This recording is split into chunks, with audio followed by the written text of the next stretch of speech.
بسم اللہ الرحمن الرحیم۔ کچھ دیر بعد گورکن نے جب اپنا ہاتھ قبر سے نکالا تو اس کے ہاتھ میں خربوزے کی طرح پکڑی ہوئی کھوپڑی دیکھ کر رضوان آصف بھی گھبرا گیا۔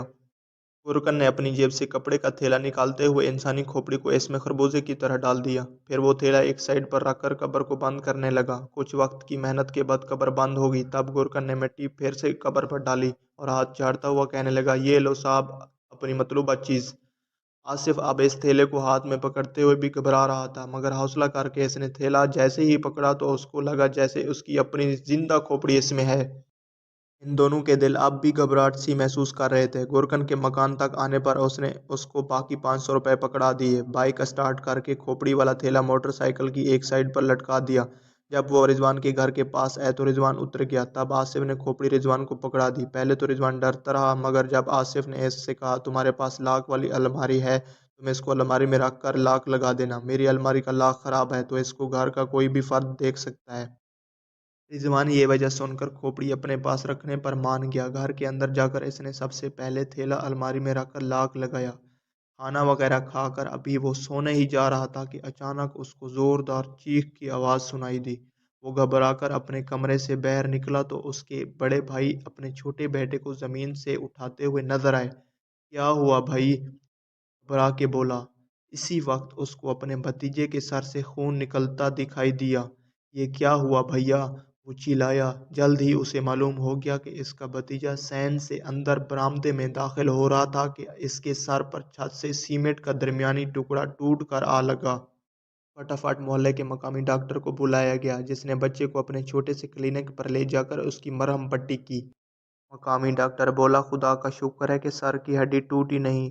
بچے کو گھر واپس لایا گیا تو کافی رات ہو چکی تھی۔ بچے کو جو دوا دی گئی تھی اس میں سکون کی دوا شامل تھی اور وہ سو گیا تو رضوان خدا کا شکر ادا کرتا ہوا اپنے کمرے میں آ گیا کہ بچہ بچ گیا ہے۔ کمرے میں آ کر اس کو ایک عجیب سا خیال آیا کہ آصف اور اس نے چونکہ مردے کی کھوپڑی نکالی تھی، ہو سکتا ہے گھر میں بچے کو جو چوٹ لگی ہے، کیا یہ کوئی عذاب یا انتقام ہے مردے کا؟ ابھی یہ وہ سوچ رہا تھا کہ اس کے موبائل پر آصف کا فون آنے لگا۔ آصف نے فون پر سب سے پہلے ننھے میاں کی خیریت معلوم کی۔ ابھی رضوان نے اس کو اپنا ہی خیال بتایا، ہو سکتا ہے مردے کی روح ہم سے بدلہ لے رہی ہو، جب ہی تو اس کے بھتیجے کے سر پر چوٹ لگی ہے۔ آصف یہ سن کر بہت ہنسا اور کہنے لگا، یہ 21ویں صدی ہے، یہاں روحیں بدلہ نہیں لیتی۔ اور کہنے لگا، مستقبل کے ڈاکٹر صاحب، اگر تمہارا یہی حال رہا تو آگے ڈاکٹری کیسے کرو گے؟ اگر ہسپتال میں مریض کسی وجہ سے مر گیا تو آپ ہسپتال چھوڑ کر بھاگ جاؤ گے؟ آصف رضوان کی بات پر دل کھول کر ہنسا۔ آخر میں اس نے یہ کہتے ہوئے فون بند کر دیا۔ کھوپڑی نکال کر سامنے رکھ کر اس کی ساخت پر غور کرنے کا منصوبہ میرا تھا۔ اگر مردے کو انتقام لینا ہے یا ڈرانا ہے تو مجھ کو ڈرائے۔ آصف کو کیا معلوم کہ جن باتوں کو وہ مذاق میں کہے جا رہا تھا، تقدیر اس کو سچ کرنے والی ہے۔ اوکے، گڈ بائے ڈاکٹر رضوان، کل ملیں گے، میں 10 بجے آپ کی طرف آؤں گا۔ یہ کہہ کر اس نے فون بند کر دیا۔ رضوان نے بھی فون بند کر کے ایک طرف رکھا اور پھر وہ یہ سوچتے سوچتے ہی سو گیا کہ میں بلا وجہ ڈر رہا ہوں، بھلا جو زمانہ آج کل چل رہا ہے، اتنے جدید زمانے میں روحوں اور مردوں کا کیا ڈر۔ رضوان کا فون ایک زوردار آواز سے بج اٹھا۔ وہ گہری نیند سے تھوڑا سا جاگا، پھر اس نے ایک ہاتھ آگے کر کے یہ دیکھے بنا اس سخت خراب موسم میں کون اس کو کال کر رہا ہے، اس نے فون آف کر دیا اور سو گیا۔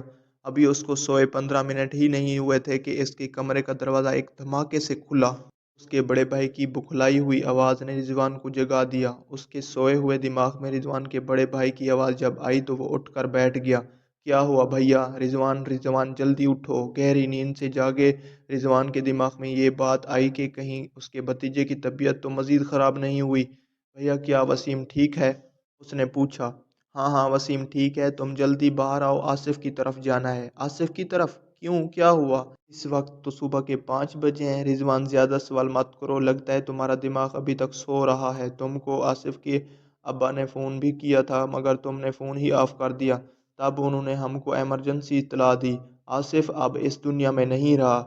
بھیا نے ایک بم رضوان کے اوپر گرا دیا۔ آصف کو کیا ہوا بھیا؟ وہ جنونی انداز سے چلایا۔ صبر کرو میرے بھائی، آصف رات کو کمرے میں سویا تھا کہ اچانک اس کے کمرے سے زوردار آواز آئی تو اس کے دونوں بھائیوں اور ابا اس کے کمرے میں جب گئے تو انہوں نے ایک ہولناک منظر دیکھا کہ کمرے کی چھت سے پنکھا ٹوٹ کر آصف کے سر پر لگا ہوا ہے اور بیچارہ آصف سوتے ہوئے ہی اپنی کھوپڑی ٹوٹ جانے سے یہ دنیا چھوڑ کر چلا گیا۔ رضوان نے یہ ہولناک بات سنی تو اس کا دل کانپ اٹھا۔ بے ہوش ہوتے ہوتے اس کے دماغ میں صرف یہ بات ہی چل رہی تھی کہ جس مردے کی کھوپڑی ان دوستوں نے نکالی تھی، آخر کار اس نے اپنا انتقام آصف سے بھی لے لیا، اب اس کی باری ہے۔